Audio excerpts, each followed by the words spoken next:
Opa! Opa, pessoal, começando aqui a live, provando uma tapioca em homenagem, né? Deixa eu mostrar para vocês aqui alguma coisa. Pera aí, um minutinho, pessoal. Um minutinho. Para quem é novo no canal, se inscreva, toca no sininho, ativa todas as notificações, deixando o like aí, né? Deixando o like aí. Hoje é uma live muito especial, como todo mundo sabe, né? A gente está entrevistando aqui o MARINO, fundador da TAPIOCA DAO. A gente vai explicar como que vai solucionar, né, todo o problema, né, de fragmentação de liquidez dentre as diferentes IVMs, tá bom? E como vai funcionar a questão de perguntas e respostas aí, já falei para vocês, né, mas para quem não estava na live passado, deixa a pergunta em inglês, não em português, eu não vou traduzir, uso o chat GPT ou o Google Translator, o que vocês quiserem, tá? Aí vocês traduzem, pior que eu tô com isso aqui na mão, já não tomo café e põe tudo para dentro. E as duas primeiras perguntas que eu ou o Matt pegar, tá? Vou dar $15 para cada um. Aí é só mandar a walletzinha. Deixa eu pôr até um negocinho aqui em cima. Aí eu vou mandar a walletzinha para vocês. Aliás, vocês me mandam a wallet por e-mail na BNB Chain, tá bom? Na BNB Chain vocês me mandam a wallet, vou mandar $15 de Tether para cada um, tá? Se por acaso não tiver duas perguntas que você selecione, que eu acho bem difícil, né? Até o final da live, aí a gente faz um sorteio aí na próxima live, tá bom? Deixa eu só tomar o cafezinho aqui para o Bridge e já eu chamo ele.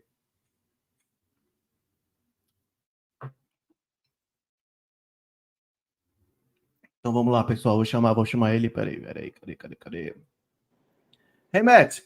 Thank you for coming. Welcome to the Brazilian show, Crypto Villa show. Hello, or should I say hola? That's about the extent. Almost a native. It's perfect. Hola, perfect. And my followers already know a lot about TAPIOCA DAO. Probably is one of the two projects that I most talk about here. And nice. Yes. Because I really think you guys are going to change the game, right? The fragmented liquidity and all the things that you guys are doing. So, well, thank you for the support and kind words. No, this is the minimum. I have to thank you to come to my show. And I'd like to do a small introduction about what TAPIOCA DAO is about and the main purpose of the existence of the TAPIOCA DAO. Yeah. So I'll give you like the medium length version. So basically, Tapioca was started in 2022. The main reason was, even back then, as insane as that sounds, there was already more and more fragmentation. We didn't just have like Ethereum anymore, where that's where all the liquidity was, that's where all the users were, that's where all the apps were. We had BNB chain, we had Avalanche, we had Solana. We already were seeing the fragmentation, but not anywhere near to the level that we are now. And the two biggest things that fragmentation hurts and creates friction for is liquidity and stable coins. So basically, we wanted to take that and reunify it somehow. At that time, there was no way to do that. Excuse me. Mm-hmm. There was no way to do that. So we started building, and then we met the guys at Layer Zero very, very early on. Again, this is back like 2022, so 2 years ago. So we saw what they were building, the tech that they had, and we were like, this is the perfect solution for what we want to do. And basically, we became one of the first dApps to start building on Layer Zero to execute this vision of a unified, seamless experience, no matter what network your assets are on. Mm-hmm. No matter if you're on 30 networks or one network, you'll have the exact same experience on all of them on one application instead of dozens of applications, and completely removing, bridging out of the equation, just all of the disjointed friction we have from this fragmentation we have today. Perfect. And Tapioca, of course, it's other, how can I say, a different level of project, right? It's much more complex. That's probably other project that I have already or investing or studying. It's different. So Yeah. we will try to cover everything here, but Yeah. of course, it's not possible. Everything. So we invite you guys to go to their website. Of course, check all the links in order to know every detail, right? But Yes. let's try to summarize here about the token economy. Let's talk a little bit about this. I'd like to know what makes your stablecoin, right, USDO, unique, and how does it maintain its value without relying on centralized assets like USDC, USDT?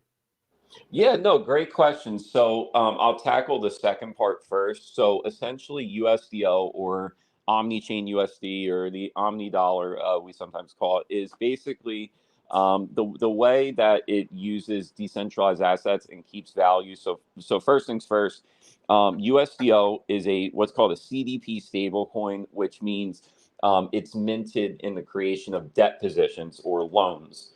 And essentially, and that's similar to like DAI, Maker's DAI, Aave's Go, different assets like that. And essentially, they remain stable from over collateralization. So, you can put down $100 in ETH, but you only get $90 in USDO. And if your ETH falls in value, that $100, let's say it's now worth 90, 91, 92. You would then get liquidated. So part of your collateral, your ETH, would get sold to basically keep USDO stable, to keep it, at a over collateralization. So essentially, those assets that we are backing USDO with are gas tokens. So like ETH, AVAX, maybe Sol. I'm giving you some alpha here, so maybe Sol pretty soon. But basically, gas tokens, because they always have inherent demand due to block space, and they also essentially, always, and that always basically means they have some inherent value. They're always usually pretty decentralized based on the network, the underlying networks, et cetera, et cetera. But also liquid staking derivatives, restaking, derivatives, LP of like wrap staked ETH, all different types of basically gas tokens, liquid staking derivatives. That whole space will basically back USDO. Now, essentially, what makes it different is the fact that it's natively omni-chain. So basically, what that means is Layer 0 has a token standard called OFT, or Omni-Chain Fungible Token. All it is an extension. It's an extension of like ERC20, and essentially what it does is it allows assets like USDO to move network to network near instantly for no fee whatsoever, no slippage, nothing. Just instantly transfer these assets network to network.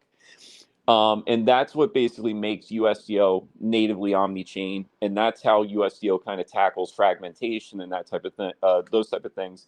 Because let's say you mint some USDO on Arbitrum, and now you want to go over to Avalanche, you want to go over to Optimism, Ethereum, whatever network, your preference. Essentially, you can just click teleport, and about 2 seconds later, your USDO is right there, same value, same asset. That simple. No bridges involved, no intermediaries involved. So that's kind of the killer feature of USDO. Yes, and this avoid a lot of possible problems, right? Like Yes. hacking that we see always in bridges.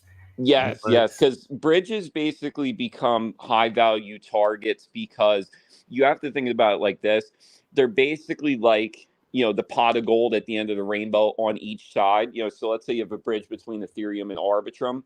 You may have $50 million on the Ethereum side. You may have $50 million on the Arbitrum side. And that makes, like I said, that makes them extremely high value targets to drain either side of the bridge. And then also, if the bridge goes down, then nobody has a way to get to that other network.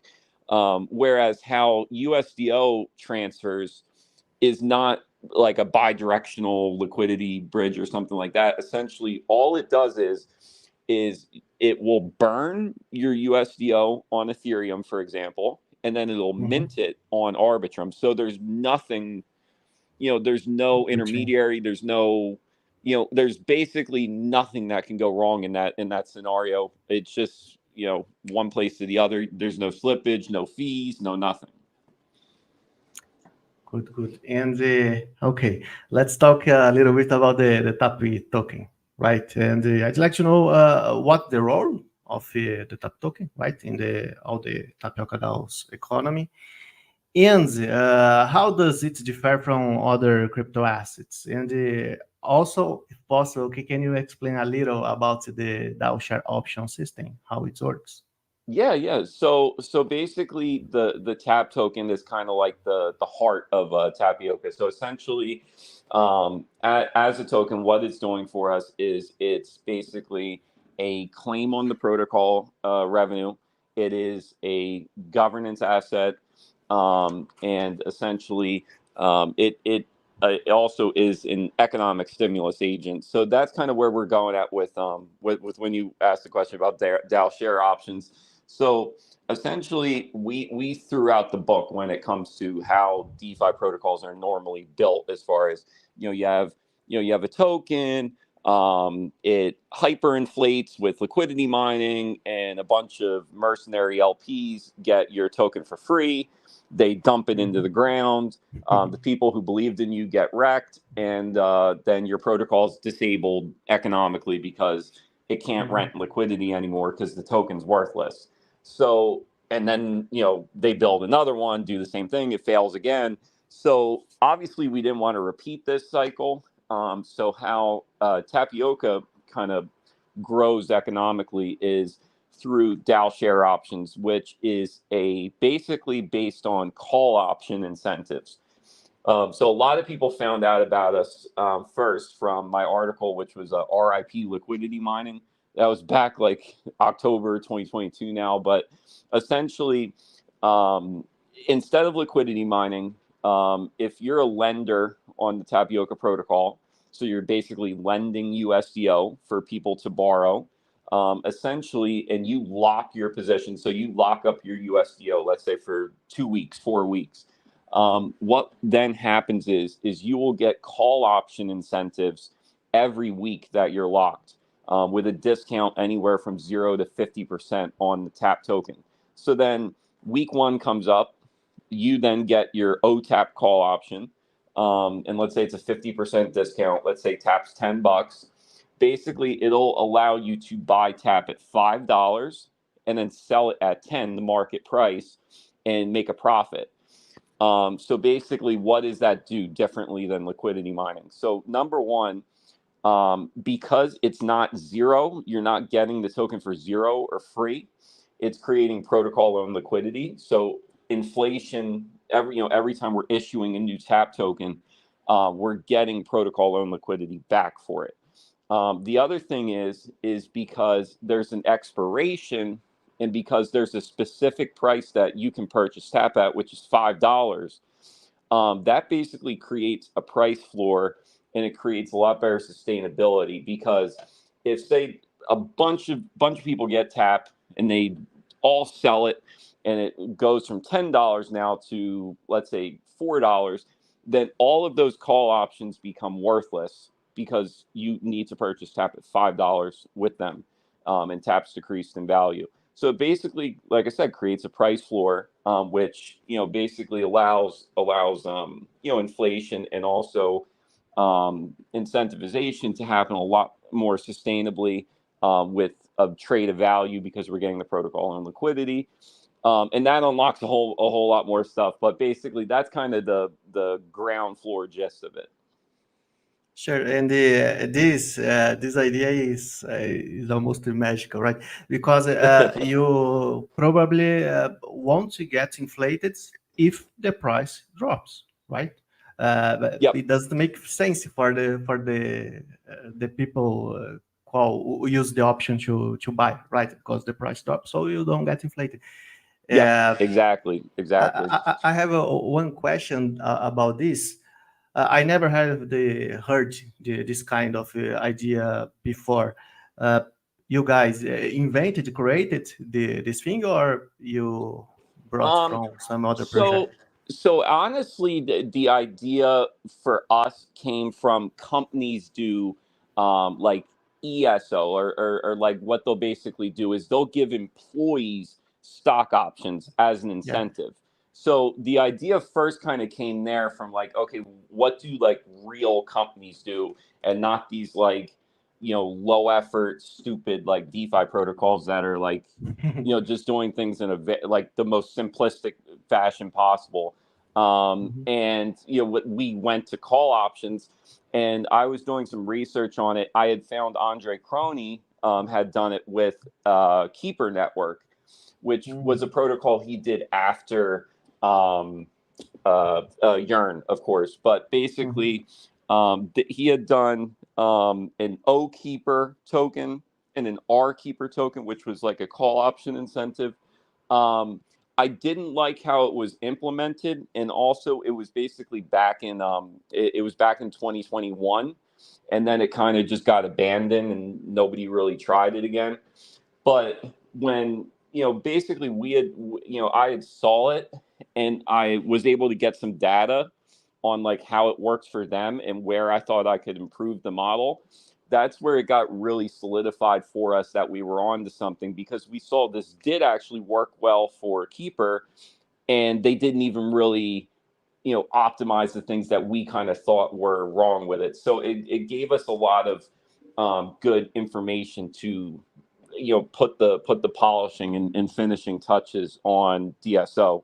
But now, I mean, there's literally, just from that Mirror article, there's right now about 22 protocols who have now announced or released an O token, which is really cool. I mean, that you just release a Mirror article and you have a real big impact like that, like just within a few months. So it's been really cool. Okay. And talk a little about the TW TAP. What's the purpose of it in the Tapioca DAO, and how does it differ from other kinds of governance tokens out there? Yeah, so good question. So yeah, so as people who are listening can probably see, we've thrown out literally everything in DeFi. Like, so here's where normally a protocol would tell you about their VE token, where yeah, it's a fork of the VECRV from Curve, and yeah, you lock our token for this long and you get this and blah blah blah. And we were like, nope, this doesn't work. Let's throw it out. And we made time waiting. So essentially, TWTAP is time-weighted tap, and essentially what it does is it is a lock token that offers governance, but essentially, and the secondary thing is a claim on protocol revenue. So all of our protocol revenue, 100% of it, is distributed weekly to TWTAP lockers in the form of our USDO stablecoins. So basically, every week you get paid out stablecoins as your protocol revenue. But essentially, what makes it different from VE, which it's an iteration of vote escrowing or VE, is for example with Curve with VE, it's a fixed time lock as far as to get like, so if you lock 100 CRV for 1 year, you'll get 25 VE CRV. If you lock it for 4 years, you'll get 100 VE CRV for your 100 CRV that you locked. So that's always the case. It never changes. It's always that amount of time gets you that output. We looked at this as a bad thing because essentially, what if like you're talking Curve after the Viper Lang hack where they were doing really poorly. Maybe people don't want to lock for 4 years, but they'd be willing to lock maybe for 6 months. And what if you're at the top of a bull run, a crazy bull run where Curve is doing phenomenal? People may be willing to lock longer than 4 years. So essentially what TWTAP does is it gets rid of these like fixed, like 4 years equals this, 1 year equals this. They go out the door and it all becomes dynamic. So it's totally up to the Tapioca user base what the output of TWTAP is for your input of TAP. So at one point in time, you could lock TAP for 6 months and get, if you put in 100 TAP, you'd get 100 TWTAP for 6 months. Another time it may be 2 years. Another time it may be 1 month. So essentially it brings in game theory where people can kind of go, okay, I'm really excited about this ecosystem. I think it's going to do really, really well over time. Let me lock really long because I believe in it and I want to lock in my max output. And then another person may say, no, I'm just trying to hunt for the best deal possible for right now, as short as possible. So, okay, I see right now I got an opportunity to get 100% output for a month lock. So you get this kind of bargaining model where each person can kind of, kind of put out what they're willing, what they want, and what they're willing to take it for, essentially. And from that kind of bargaining, TWTAP will find an equilibrium of the majority. Okay, so the majority of people think it should be 6 months for 100% output, and that's what it becomes. So it just constantly changes to ensure that it's the best reward possible for what the market wants out of it.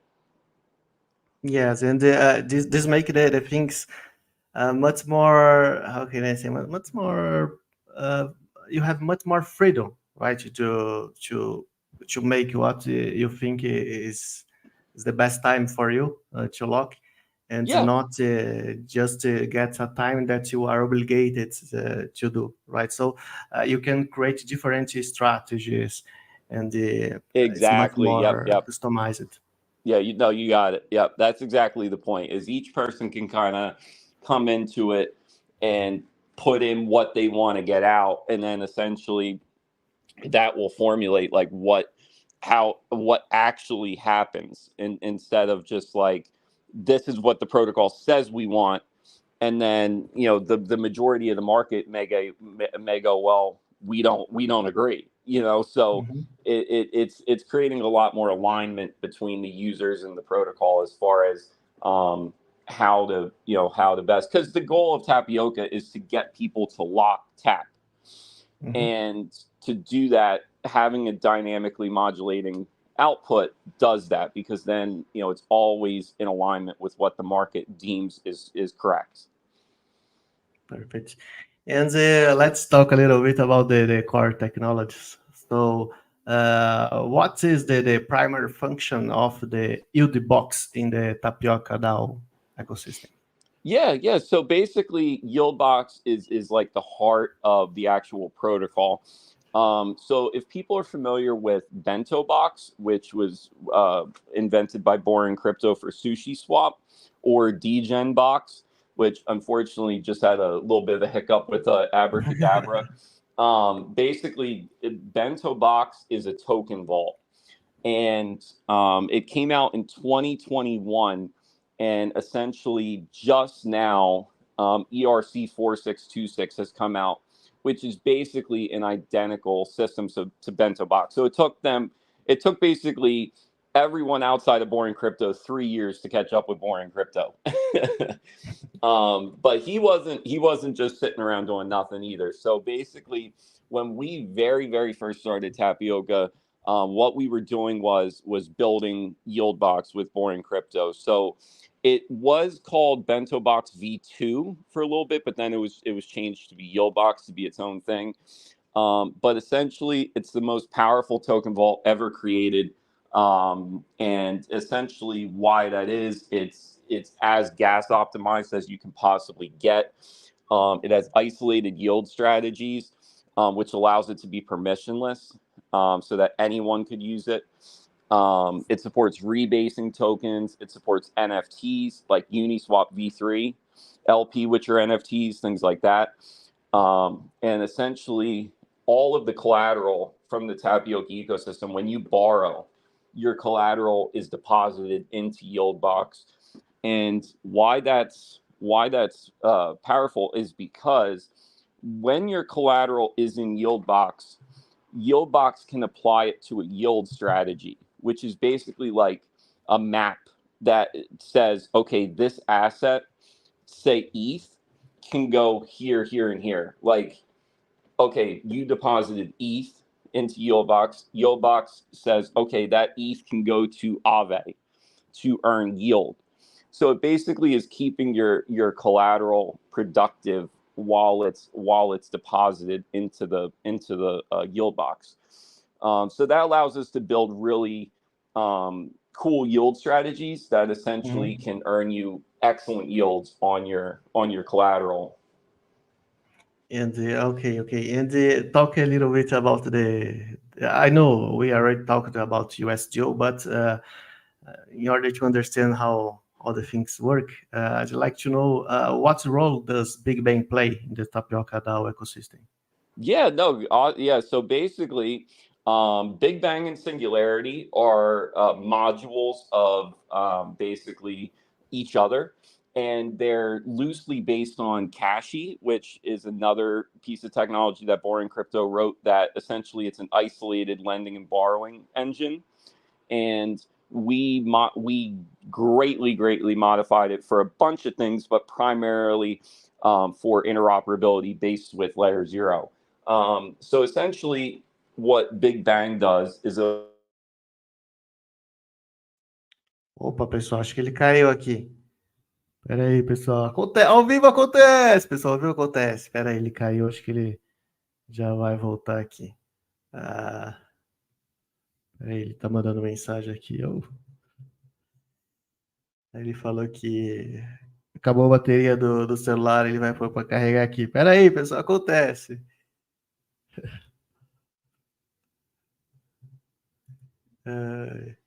Aí, tá voltando, pessoal. Pera aí. Deixa eu ver. Hey, Matt, can you hear me? Yeah, sorry about that, everybody. No problem. Yeah, it's live stream. This kind of thing happens. Yeah, no, I had my phone die, but sorry, but yeah, to continue, essentially, Singular and Big Bang are basically modules of the same core engine that, like I said, it's based on Cashy, which was also built by Boring Crypto, and essentially. Big Bang, what it's used for is minting USDO in debt positions or loans. And basically in Big Bang, like I said, it's allowing you to basically mint USDO against like Lido, Wrap Staked ETH, Rocket Pool, RETH, regular ETH, AVAX, Sol at one, soon enough, and different assets like that. And then Singularity on the other side, essentially what that is same model, but it's a lending and borrowing system. So kind of like think Aave, something like that, where you're lending and borrowing. So, the protocol is not lending directly to you. There's actually lenders. And that basically allows you to get yield on your USDO. So you mint your USDO and now you can get some yield on it. And for borrowers in Singularity, basically they're able to borrow against yield-bearing assets. So take like Maker SDAI, you could get about a 60% yield on SDAI, on DAI, basically, just by levering up DAI. Or you could get near 90% on GLP, GMX's GLP. You could get, 60, 70% on Stargate USDC. So it basically is these yield-bearing assets that we don't necessarily want backing USDO, but that people want access to. And essentially, right there, again, is the way for people in Big Bang who just minted USDO to get a yield on their USDO. And also, if you're a lender in Singularity now with USDO, you can lock your USDO and get call options like I was talking about earlier. You can get some OTAP on it every week. And that's basically an additional yield for locking up your stable coins for a little bit. Perfect. And, of course, as we said before, we have the problem about the fragmented liquidity across all chains and mainly across the EVM's chains. And so I'd like that you please provide a simple overview of the Singularity's unique features when you compare with the traditional DeFi money markets, and explain how its isolated market approach improves the capital efficiency. Yeah, no, great question. So basically, you know, like let's take an Aave for example, just kind of little crash course for people who aren't familiar. So basically, if you're on Ethereum, Aave will have a lending and borrowing pool. So you'll have a pool, say it's ETH as a collateral, and then USDC is what you can borrow. So you can put up ETH, borrow USDC. So now let's say you're on Optimism, right? And Aave's on Optimism. So, and let's say you want to borrow, let's say 100 grand of USDC with ETH. If you wanted to do that, and let's say there's not enough USDC on Aave on Optimism, but there is on Ethereum, well, now you have to bridge your USDC to Ethereum, get your do the borrow there, and now bridge it back to Optimism. So you have like all of these steps to basically get done the same job. And the other thing is, if you're lending USDC on Ethereum and there's a guy borrowing USDC on Optimism, you're not getting yield from him. You're only getting yield from the borrowers on Ethereum. So you have all of this fragmentation and this like, there's a great meme where it's like a guy with a whiteboard where it's like the little strings on a board where like a criminal empire where they have the strings going from like this guy to this guy. Like it's just a nightmare to think about like doing these operations in a multi-chain world. So how Tapioca works is, if you're a borrower on Optimism, if you're a borrower on Ethereum, if you're a borrower on Arbitrum, soon to be Scroll, Linea, Mantle, wherever, you can borrow from one unified pool of liquidity. So you have one pool, and that also means as a lender, if you're lending to that pool, you can also get yields from people who are borrowing from other chains as well. So it's seriously improving the capital efficiency. It's making the UX way cleaner, as far as you're not having to, oh, okay, I borrowed on Op and now I want to use it on Ethereum. Tapioca, you could just do that natively. Like you could just borrow on, let's say Optimism, and then, okay, now I want my USDO on Mantle. Done. It's one transaction. Done. Like that's it. So it makes the whole, experience way simpler. How this is done is through what we call the TOFT, or the Tapioca Omnichain Fungible Tokens. So what basically that means is let's say you're talking about ETH on Optimism. So essentially, Tapioca will have a wrapper called TETH, which is just basically ETH made into a layer 0 OFT. And that's actually the collateral asset. So when you borrow on, say, Optimism, it'll wrap into TETH, and then all of your operations happen after that under the hood. Like if you're doing leverage, if you're just doing a regular borrow, all of that gets done under the hood on Arbitrum, and then job done. And then you can pick where you want your USDO, if you want it on the same network, if you want it on a different network, and all of it happens in one transaction, which is awesome. Okay. And what's the purpose of the average magnitude lock, the AML, in Tapioca's economic growth incentive model, and the TWAML, and how it contributes to sustainable economic growth? Yeah, so basically, when I was talking earlier about TWTAP and basically like people can kind of have this like bargaining economy where it's like, okay, I'm okay with 6 months, I want to lock longer, et cetera, et cetera. How that basically works is AML, or average magnitude lock. So it's basically just the most simple thing is it's basically like a measuring stick that's controlled by the users. So basically it's like, okay, me and you are willing to lock, let's say, 6 months. So now the AML is basically going to appraise the next lock in basically the scope of mind that the user base is okay with a 6 month lock, and that's where kind of the majority's at. So basically what that means is now if the third person says, okay, I only want to lock for a month, well, now AML is going to say, okay, well, we're only going to give you like a 10% discount on OTAP, or we're only going to give you like a 15% output on TWTAP because it's much lower than what the market is willing to give right now. But then let's say that person says, okay, I'm willing to lock for 9 months. Well, then AML will say, okay, well, let's give this person the max reward, the max benefit. So basically, it's always kind of measuring and appraising new locks against the current locks that are open. And TW is kind of, so the whole, basically economic consensus engine is TWAML, or time weighted average magnitude lock. And that's just a combination of TW or time weighting with like TWTAP, and then AML we just basically discussed. So yeah. So in general, you incentivize, right, the people to lock longer. Yes. This way, right, in order to have the best reward. Yeah, basically, so we end up with a lot of liquidity.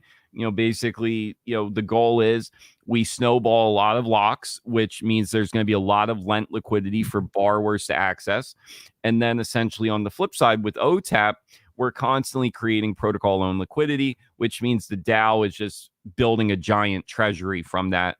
And that treasury then can be used to make sure there's liquidity for USDO on dozens and dozens of chains. And that's kind of the end concept, is the DAO will be able to be the main liquidity provider for USDO on all of these chains. And essentially, and there's deep lent liquidity for borrowers to access. Perfect. And could you please provide an introduction to PureNet, explain its role and significance in the Tapioca ecosystem? Oh, yeah, absolutely. No, so basically PearlNet is a DVN. So what's that? A DVN is a decentralized verifier network. And a decentralized verifier network is used within Layer 0 V2. So a lot of people may be familiar with the Layer 0 V1 model, where there was a relayer, which was kind of like the mailman that would pick up your message. And then there was an oracle that would confirm your message was valid. So you'd have, relayer, oracle. So V2 threw that all out. And essentially in V2, you have a executor network and DVNs, or verifiers. So on the executor network, it's essentially just a bunch of bots. So now think of like hundreds of mailmen who are willing to pick up your message from your mailbox. And then the verifier side is basically what is confirming your message is valid. It's legitimate, and not just like I just fraudulently wrote up a fake message. So basically the verifiers can be oracles like Chainlink. They could be ZK proofs, zero knowledge proofs like Polyhedra. They can be a multi-sig like PearlNet. Basically anything. And so basically we were one of the launch partners for Layer 0 V2. And PearlNet is our DVN, and that'll be used in Tapioca on Genesis. Perfect. And talk a little bit about the governance. I'd like to know how is the governance structure of Tapioca, and how does it utilize the TWTAP for voting power in the decision-making process? Yeah. So basically, Tapioca, why we put the DAO on it. A lot of people at first, like when people didn't know who we were, they were like, oh, is this an Ohm fork or something? But basically, we put DAO in the name just because governance is really important over a stablecoin ecosystem like this. And essentially, how governance works is TWTAP lockers are the ones that get the say on how things are done. There will be a governance forum and then a snapshot to do, to actually vote and execute things. And then basically we have a foundation, which Tapioca Foundation is a legal entity in Cayman Islands. It's a non-for-profit DAO organization. And basically what that does is it represents the Tapioca protocol in the real world. So like, let's say Tapioca DAO wanted to buy treasury bills, short-term U.S. treasury bills. Well, Tapioca Foundation could execute that for the Tapioca DAO. So basically, we have this legal entity, and then we have this on-chain entity. And basically, the legal entity is at the bequest and decision making of the on-chain entity. So the foundation can't just go, oh yeah, we want to do this or this. It's always managed by the TAP lockers, so they can tell the foundation to do whatever it wants, even dissolve it, to say, okay, we don't want the foundation anymore, and the foundation has to follow it. So it's a really cool setup in that you have kind of a very traditionally yet modern setup DAO. And I say that because like we saw these types of setups with like Ethereum name service and things like that very early on. And then DAO kind of became like a joke, and it was just like, oh yeah, we have a DAO, right? Yeah, it's three guys that say what we do. And we want, the big thing with Tapioca is we wanted to bring back what actual DeFi is supposed to be: transparency, community first, that type of stuff. We wanted to put that in the forefront, and and that's why basically we set it up that way. Yes, that would be my next question. It's about the path to decentralization, right? And so I'd like to know what are the roles in the Tapioca DAO, because by what you just said, I think in order to you have more power in the voting process, you need to lend a lot of USDO, right? Well, you need to have a lot of TAP. Basically, it does become plutocratic that way, and there's not really a way around that. But I will say the one thing with TAP is, if you have the most money in the ecosystem, but you don't have the most confidence or loyalty, meaning, let's say I have $1 million, but I'm only willing to in TAP, but I'm only wanting to lock a month. But you have 100,000 or 10,000, but you're willing to lock for 5 years, you're going to get a bigger say than me, because I'm not willing to put up the time commitment that you are. So that does reduce the plutocratic nature of DAOs and how they work. For Genesis, for security purposes mostly, there will be a multi-sig that is going to actually be executing like what the DAO says and things like that. So that is a centralization point, but we're going to have a very diverse multi-sig of not just like us. There's going to be other people from other protocols that are very trusted on that multi-sig. But the goal is to reduce that multi-sig down to 0 within maybe 1 to 2 years. And basically what would happen at that point is it would just be on-chain governance. Like anyone could submit a proposal, and then the proposal could just execute permissionlessly and autonomously. Like there's no one actually needing to click a button. It just happens when you hit a certain threshold and a certain majority of the votes. And that's the goal, is to progressively get there and to basically hold that accountable, because a lot of protocols will say that and then never do it because they don't want to give up the power. Basically, we have in a governance roadmap in the docs that's laid out. And basically, this is going to become callable, where people can move through. There's basically 6 phases of governance that I laid out to like complete decentralization. And actually the community, the TAP lockers, will be able to push the phases forward to reduce the multi-sig and make Tapioca more decentralized as the majority sees fit to do so, essentially.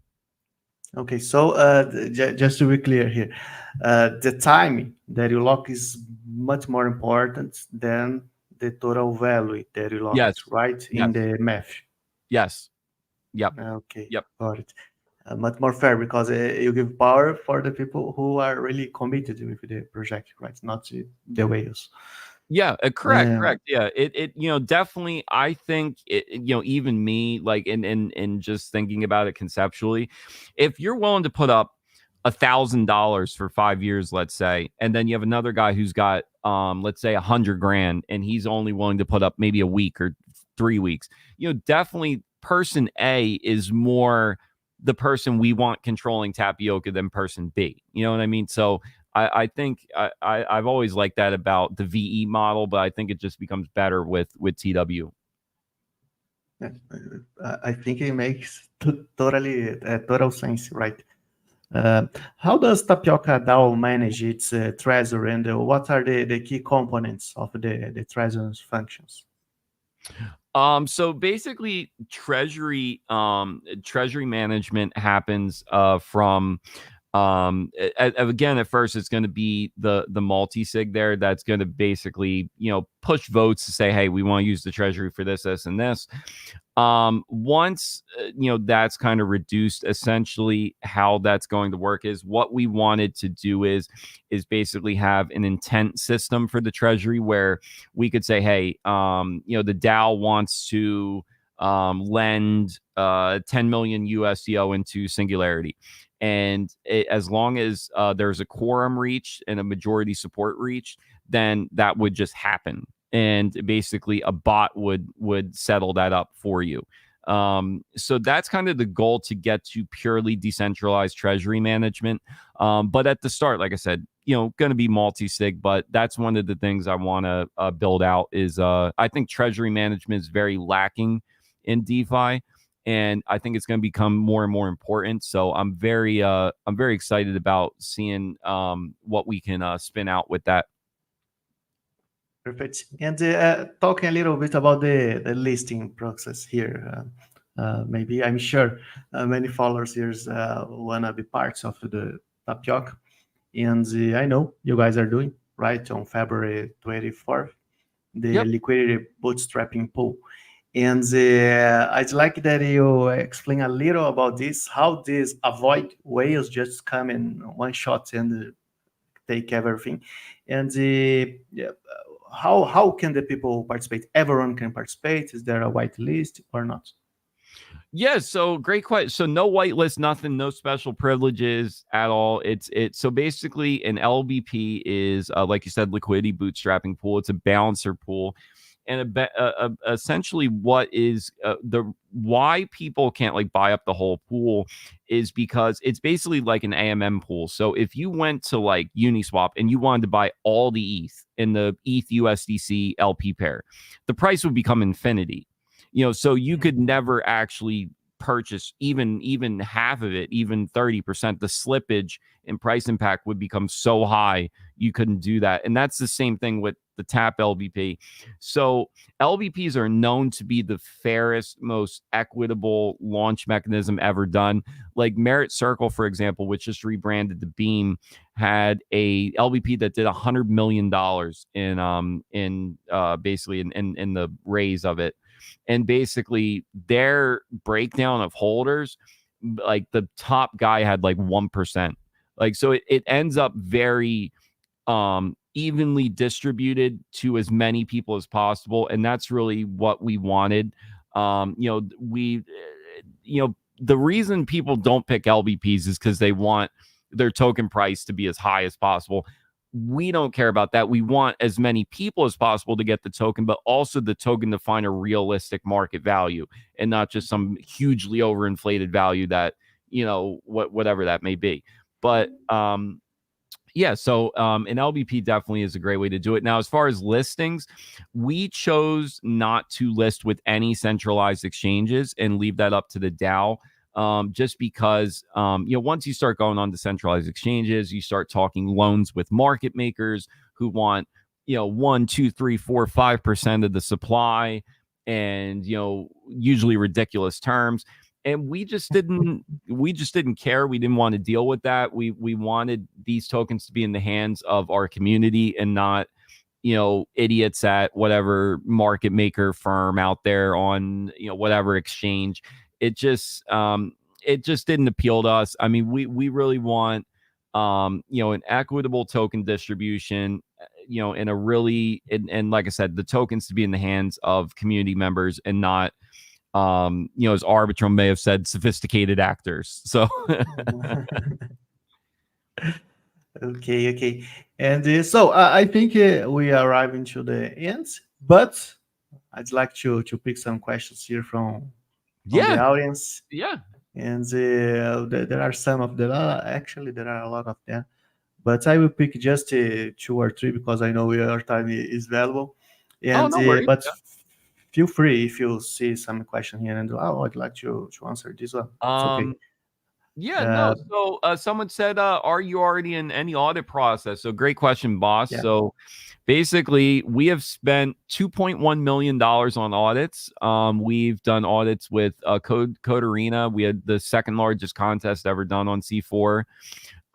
We have done a Spearbit review. We've audited with Pashov. We have a lead security engineer, one of the best white hats in the biz. His name's 0x Weiss. So he actually is a full-time contributor to Tapioca on the security side. And we also had an audit with Certora.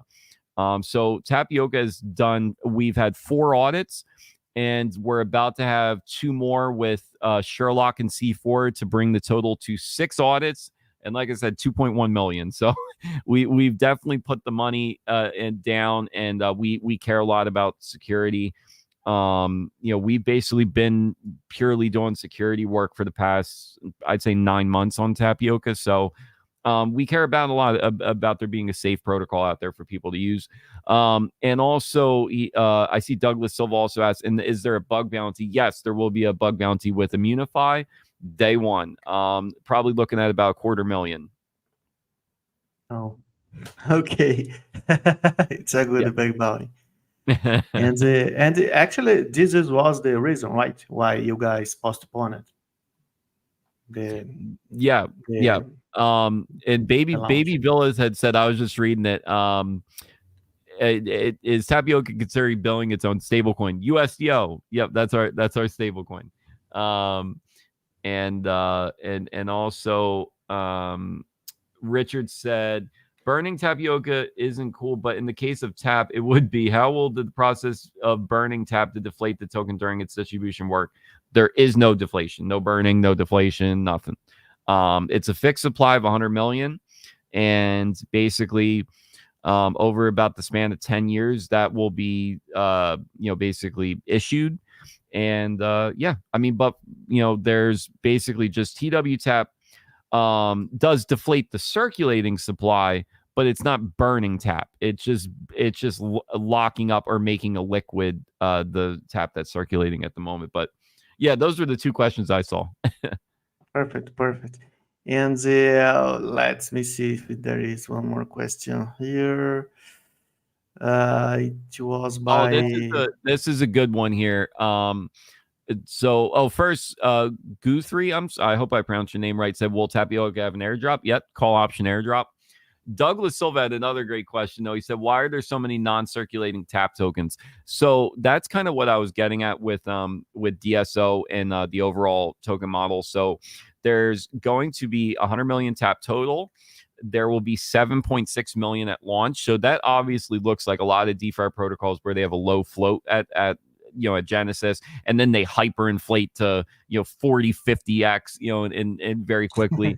That's not how Tapioca works. So it's a fixed token economy, token amount. So basically, 100 million Tap. That's all there will ever be. And the goal with DSO is, and the inflation model is that we can basically have the incentives to grow economically over a very long-term duration, and not just like a year or 2 years. We're looking at this at like a decade time frame, and that's how we came out to having a very slow inflation, but that is predefined, and there's a predefined end, and it's not just like infinite inflation. Okay, Matt, I have 2 things for you now. Oh, yeah. The first thing is to show to you this thing right here. It's made with tapioca. It's called Dice Tapioca in Brazil. Dice Tapioca. Oh, it's I gotta delicious. try it. It's with cheese. With cheese, it's delicious. Oh, that sounds good. You should try. You should try when you come here.